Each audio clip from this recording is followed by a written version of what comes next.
All right, and welcome back. Hope you guys have had a lovely week of comics reading and pop culture consumption in general. I know I have. Today I'm going to talk about something that I wasn't planning on talking about today, but the book that I am reading to review is taking me longer to chug through than I thought it would, so, so we have this today, John Carter, Warlord of Mars, Omnibus. Part of the reason that I'm going to be talking about this bad boy is that it comes up quite a bit on online forums and on Amazon and stuff. People asking questions about, is it a good omnibus, is it a good pickup, because it's one of the cheaper ones out there. For that reason, I think it's probably a lot of people's first or one of their sort of introductory ones. I know it was my probably first or second, I think, omnibus that I picked up because it was so inexpensive. The cover price is $100, but I'm pretty sure I got mine for around 40, and I would recommend somewhere around there, under 50 for sure. You should probably be able to pick this up for around $40. So the question is, for that low introductory price, is it worth it? What exactly is in this? Because it's not quite the same as most of the other Marvel Omni. So the book itself, we can see here, has this dust jacket that has a more modern illustration than the art style of the actual book. It's a little bit misleading. It's got the side, which has a John Carter on the spine, which this looks more similar to the illustration style in the book. And then it's got the classic Marvel Omnibus back that they did before with all of the issue covers. They've sort of changed it up a little bit now. It seems like it varies Omni to Omni, but this is sort of the classic look that they used to have. Sorry, my kitty cat is shaking the camera. And then the book itself is in that sort of more old school classic Marvel Omni style with the silver, like embossed kind of raised lettering, and then the Marvel Omnibus in silver and the spine in silver, and then nothing on the back. So overall, pretty straightforward presentation. It's easily one of the least deluxe Omnis that they've put out, which is not to say it's bad. It's just that it doesn't have a plethora of extra information or back matter or anything like that. It's very much just a collection of these stories, and for the asking price, it seems pretty fair. So what exactly is this book? What is the John Carter Warlord of Mars Omni? This book is a collection of the John Carter Warlord of Mars series that was being put out in the 1970s by Marvel. It's a adaptation, not even an adaptation, it's like extra stories of the character John Carter and his companions that Edgar Rice Burroughs wrote, I believe, back in like the 20s or 30s. Edgar Rice Burroughs, most famously known for Tarzan, creating Tarzan. He was a pulp writer back in the day, and John Carter is another one of his novel series. I think the first novel was called A Princess of Mars, I'm pretty sure. And this book actually takes place in between like two paragraphs of that novel. It's very funny. In the novel, there's a time jump. I think it's something like 8 or 10 years. Like it's quite a big jump. And this book fleshes out a lot of the stories that were happening in between the time jump in the novels. So it's not exactly canon in the sense that it wasn't written by Burroughs himself, but it is a really cool pulp fiction kind of comic book extension of that universe. And as a few of you might remember, but hopefully you don't remember, actually I haven't seen it, so I can't say that, but this book, I believe, was put out to coincide with the John Carter movie that Disney released a couple years ago. I want to say like 2011 or 12 or something like that. I don't remember when it was, but infamous for being one of the biggest box office bombs of all time. And I believe that this Omni was actually put out to kind of coincide with that, so people who were watching the movie could find something to read that was similar. And, I'm glad that it was put out because it's a really cool collection, but unfortunately I don't think it helped the movie at all. It's still totally tanked, and obviously based on the prices of this book on the secondhand market, it didn't really take off either. But for people who like this kind of pulp fiction stuff, it's still a really, good collection, good find, solid stuff, even if it's not going to set the world on fire. So this book is in the style of what I would call Sword and Planet, right? You've probably heard of Sword and Sorcery, sort of the Conan the Barbarian or different takeoffs of that. And this is a similar thing, except that if you replace the sorcery with science fiction, so hence the planet title instead. And what I mean by that is John Carter very much fits into the classic kind of sword and sorcery pulp hero. He's like almost always shirtless and kind of muscle bound. He, I believe, was a Confederate soldier that was like swooped through a time gap or a space gap, like in this Navajo cave that he got lost in, and then he's brought to Mars. And so the whole story revolves around this displaced Earthman sort of being a ruler of Mars and his adventures on Mars. And it has a very, like I said, sword and sorcery bent to it, except where in sword and sorcery something happens and that's unexplainable and they say, oh, it's magic. In this, when something happens that's unexplainable, it's like, oh, it's science of the unknown Mars that we don't know about. So it uses similar tropes, kind of the damsel, the wizard, the warrior, and like the sort of creature and stuff like that. It uses the same kind of archetypes of sword and sorcery, but it fleshes them out in this world of Mars, and it has a much more kind of sci-fi bent to it, even though there is like a lot of wizardry, magic kind of stuff mixed in with the science itself. This book collects the full series from the 70s, which was 28 issues and then 3 annuals. The annuals are like double size maybe, or even triple size, some of them. So the annuals are pretty big issues in here, and the actual 28 issues are mostly just individual stories, but I'll get to their, pros and cons a little bit later. But this is the whole shebang right here, and it's interesting because this book, unlike a lot of the other Marvel Omni behind me, which has the little hole for John Carter right there, unlike a lot of those, this doesn't collect a creative run by a single person or artist or writer, inker, anything like that. There's like 20 people that worked on this book. So what this actually is a very cool insight into the Marvel house style of the late 70s, if you will. Nothing that anybody was doing in here is sort of extremely groundbreaking or amazing, but it very, very much is a snapshot in time of what mainstream comics were in the late 70s. So for that alone, I'd say if you are a more modern reader, somebody who hasn't, dug back to the mainstream stuff of the 70s, it's worth picking this up just to see what the style was that most of the people were trying to emulate or go for. It's a very cool history lesson in kind of late 70s comics, and there's a lot of big names in here that weren't big names yet, that got their start on this, or maybe this was a period of their career before they really exploded in the 80s. So it's a very cool book to check out, not necessarily because you want to see one art style or one writing style. It's more like a hodgepodge of everything that was going on in the late 70s, and it's a very cool collection just to see what exactly that looked like. So some of the big names on here on the credit sheet, if you can see them, is Marv Wolfman and Chris Claremont are the 2 main authors for the actual series. There's a few other writers who I'm not familiar with who wrote the annuals and then an issue here and there. But Wolfman was, of course, most prominently known for Crisis on Infinite Earths, DC, in the mid-'80s. So this was before he became a DC writer. I believe he was an editor and a writer for Marvel.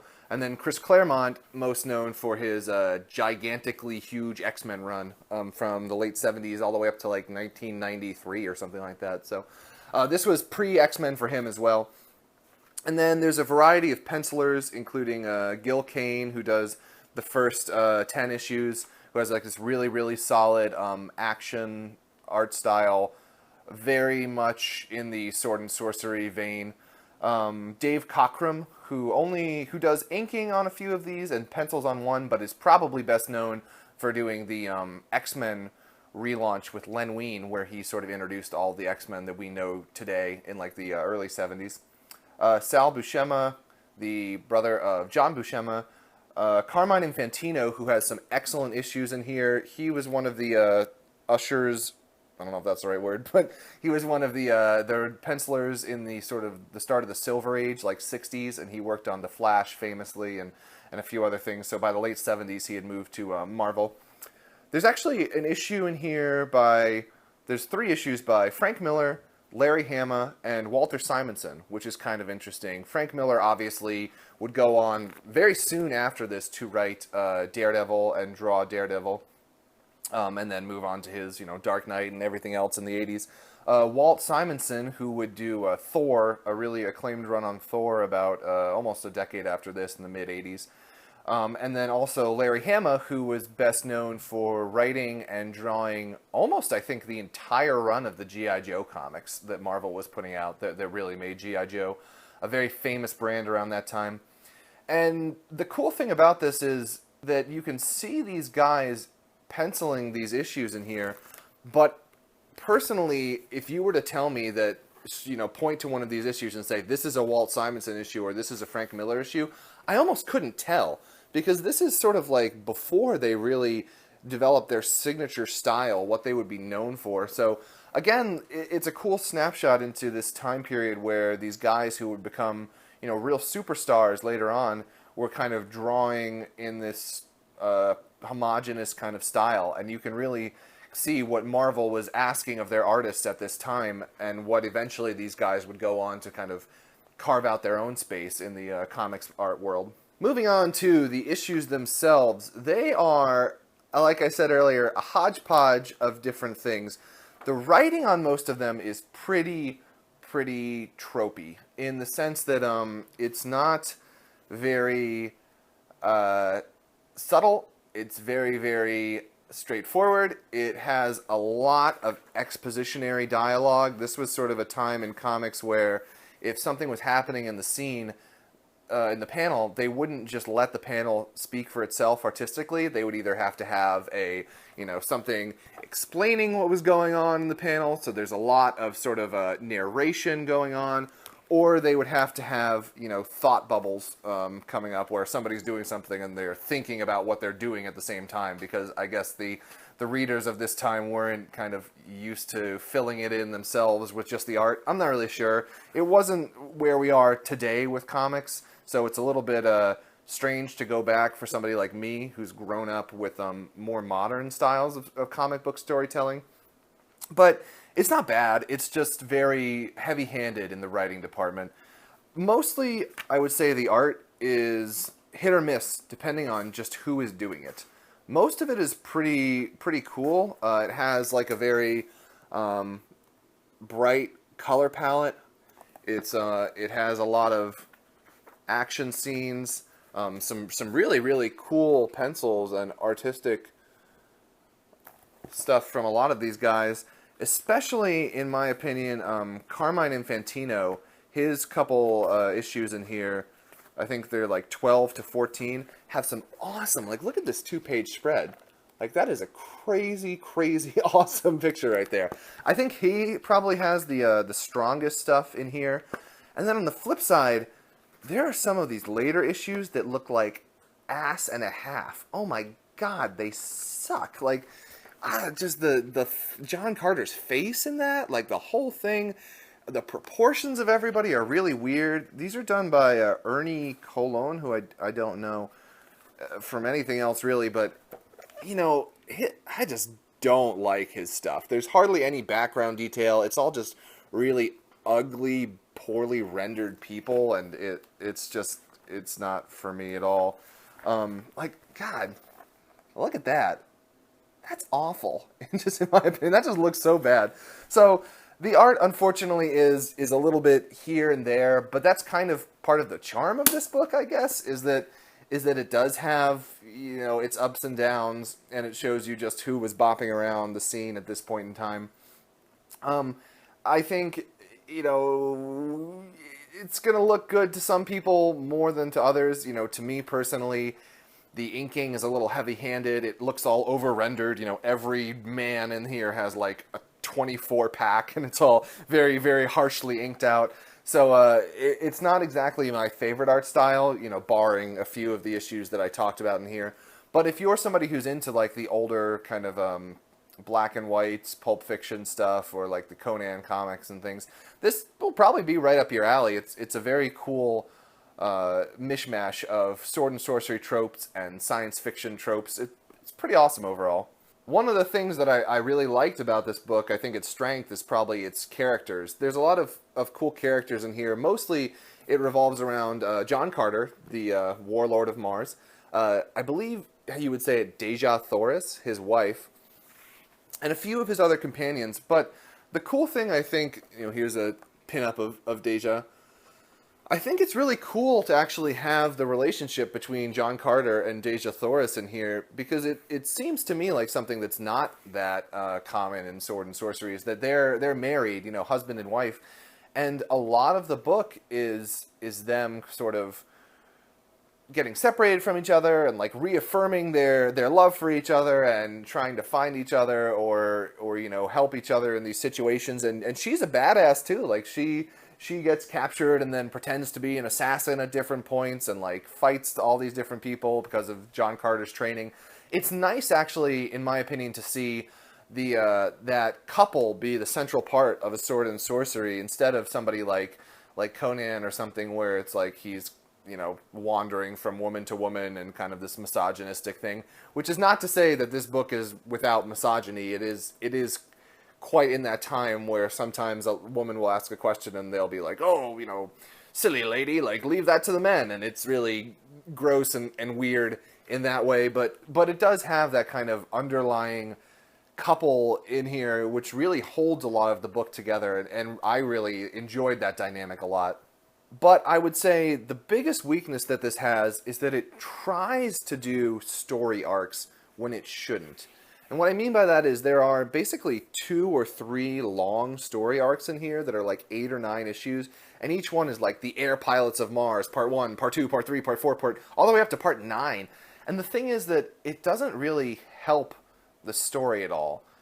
In my opinion, what this should be, and what it could be more interesting as, would be basically 28 unconnected or disconnected adventures of John Carter and his friends, which it kind of is trying to be on one hand, but then on the other hand, it has these sort of loose story arcs that it finds itself beholden to, where 8 issues into an arc, all of a sudden, they'll be like, remember what happened 5 issues ago? And here's that guy again, and here's his evil plot. And it just doesn't really read very well or make that much sense, whereas if it was just 9 separate issues of John Carter and Deja Thoris and their friends, like solving, whatever Martian mysteries and all that kind of crazy stuff, I think it would come off as a lot more interesting and a lot less clunky. Whereas this, where it tries to be a little bit of both things, it kind of fails at being either of them. Like, the arcs themselves are pretty weak and meandering and don't make a lot of sense. The individual stories are cool, but somehow at the end of each individual issue, it's tied back into the arc in a way that is questionable. So it's not, it's not like modern comics where you'll have 6 issues to tell a story and then 6 issues to tell a story. Something like Saga, for example, is famous for doing 6 issues, collecting it in a trade paperback, and then taking a break, and then doing 6 issues and collecting it. So you have these mini stories in here. This is like more like the pulp style of the olden times, where it's just individual stories with the same characters and similar themes, but they are not in any way, linked together, despite the way that these authors try to shoehorn these arcs in. And it just doesn't really work that well.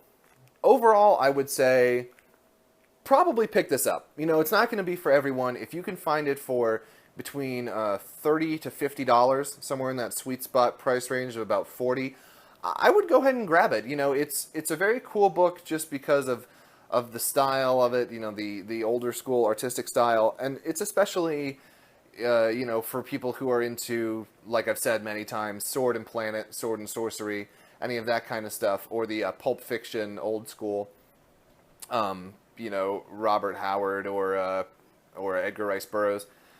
I would give it a whirl. I would say that it's cheap enough to invest in, and then if you decide that it's not for you, it would be easy to unload again.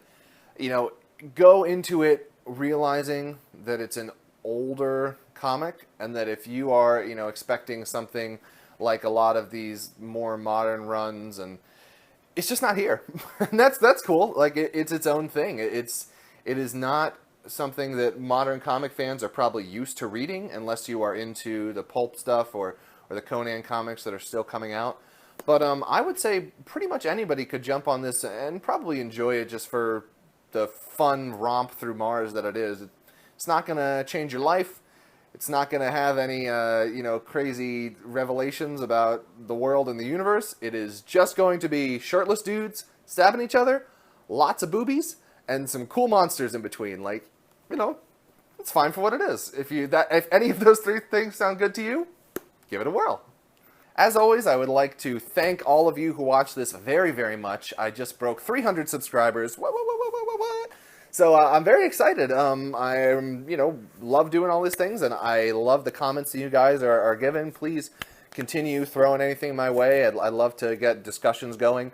On that note, if you want to follow me on Tumblr, I'll link it down below. I've talked about it before. That is actually a really great forum to just ask me stuff. If you go to the Nerdventure Tumblr and just hit me up with an Ask Me Anything, like, I will probably be more likely to see that and get back to you than if it's just a comment in the YouTube, which I'm trying to respond to, but they sort of get lost a little bit. Not that there's that many comments, I'm not that popular, but it's just easier for me to see them if it's a direct message. So please follow me on Tumblr if you so desire. I post a lot of different comics art from different artists that I really dig, so it's kind of a cool forum for that.